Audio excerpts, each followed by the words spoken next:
रूस अगर एटमी बेस तैयार कर रहा है तो अमेरिका की लाइन भी क्लियर है। वॉर को इतना लंबा खींचो जिससे रूस पर रिवर्स इफेक्ट पड़ना शुरू हो जाए। लेकिन रूस भी अमेरिका की चाल जानता है।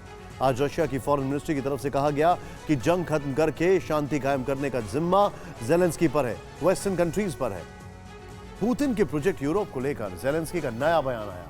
मिशन यूक्रेन के बाद रूस की सेना दूसरे देशों की तरफ बढ़ेगी। पोलैंड से लेकर बुल्गारिया तक रूस के निशाने पर है। जेलेंस्की ने यह कहा। रूस के सांसद ने एक बार फिर न्यूक्लियर हमले की धमकी दी। अमेरिका के मायामी, टेक्सास तक हमला कर सकता है रूस, आंद्रे गुरयोव ने कहा। नेटो के पूर्व कमांडर ने रूस से आमने सामने की जंग की वकालत की।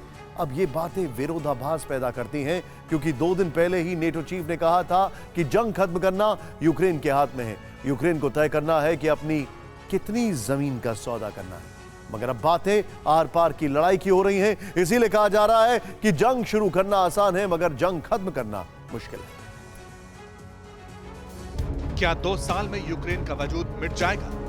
क्या दुनिया के नक्शे से यूक्रेन गायब हो जाएगा? यूक्रेन के बाद पुतिन का अगला टारगेट क्या है? फॉक्स न्यूज की इस हेडलाइन को गौर से देख लीजिए। चेहरा वही है लेकिन धमकी नहीं है। कल तक रूस के पूर्व राष्ट्रपति न्यूक्लियर वॉर की धमकी दे रहे थे, लेकिन आज मेदवेदेव ने यूक्रेन के खात्मे की टाइमलाइन सेट कर दी।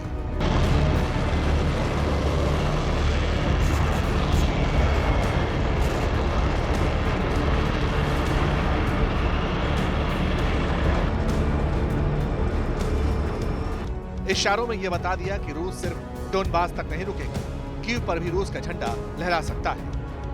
असल में सर्दियों को देखते हुए यूक्रेन नेचुरल गैस की तैयारी कर रहा है। यह भी कहा जा रहा है कि वॉशिंगटन भी लैंड लीज प्रोग्राम के तहत यूक्रेन को एलएनजी की सप्लाई कर सकता है। इसी बात पर मेदवेदेव ने तंज कसा। उन्होंने कह दिया, कौन कहता है कि 2 साल में यूक्रेन विश्व के नक्शे पर मौजूद रहेगा?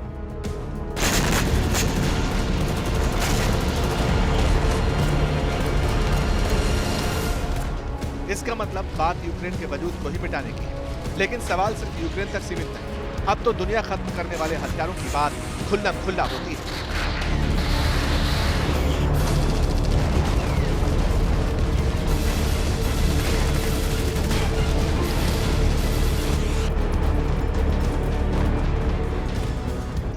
रूस की सरमत मिसाइलें कहां जाकर रुकेंगी? पुतिन की यार्स मिसाइल अपना टारगेट किसे बनाएंगे?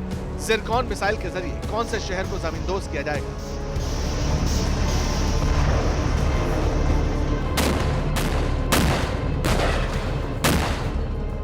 अगर रूस ने बेलारूस में अपने एटमी बेस को एक्टिव किया तो फिर वहां से कौन से सिटी सेंटर पर अटैक मुमकिन है? पुतिन भले ही इन सवालों पर अभी तक खामोश रहे, लेकिन रूस के सरकारी मीडिया और यूक्रेन के राष्ट्रपति जेलेंस्की बार-बार इन मिसाइलों की ताकत के बारे में दुनिया को वार्निंग जारी कर रहे हैं। जेलेंस्की ने आज चेक रिपब्लिक के सांसदों को संदेश दिया। वीडियो एड्रेस के जरिए बताया, रूस की सेना सिर्फ यूक्रेन तक नहीं रुकेगी। रूस का यूक्रेन पर हमला दूसरे देशों पर चढ़ाई का पहला कदम है। इस जंग से रूस को दूसरे देशों की तरफ जाने का रास्ता मिल चुका है। मारियोपोल, सेवेरोडोनेस्क, खार्किव और कीव में ही दिलचस्पी नहीं है। रूस का मकसद काफी बड़ा है। उसकी नजर वॉर्सो से लेकर सोफिया जैसे शहरों पर है। रूस यहाँ नहीं रुकेगा। यूक्रेन तो सिर्फ पहला कदम है, आगे और देशों की बारी है।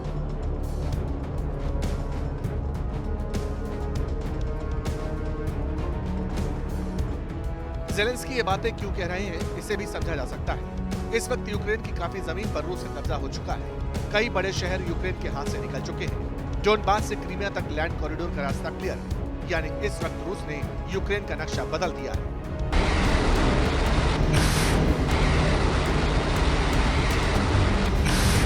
मगर जिस तरह यूक्रेन को हथियार मिल रहे हैं, उससे भी तबाही की रेंज बढ़ने की आशंका है, क्योंकि सिग्नल तो क्लियर है। अगर रूस की तरफ मिसाइलें गिरी तो फिर नाटो से आमना सामना होगा।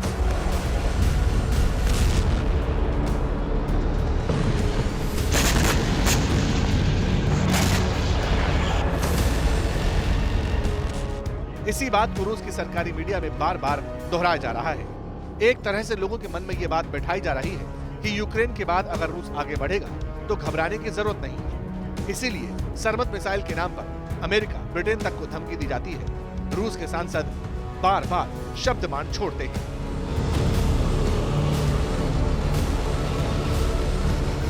हमारे हथियारों की वजह से अमेरिका में दहशत पैदा होनी चाहिए और सिर्फ एटमी हथियारों का डर ना हो। उन्हें समझ आना चाहिए कि मियामी, टेक्सास या फिर किसी दूसरे अमेरिकी राज्य पर हमला हो सकता है।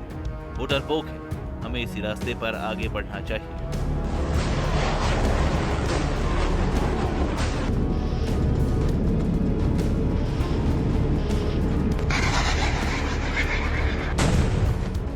अब सवाल है कि आखिर इस तरह की बातें क्यों?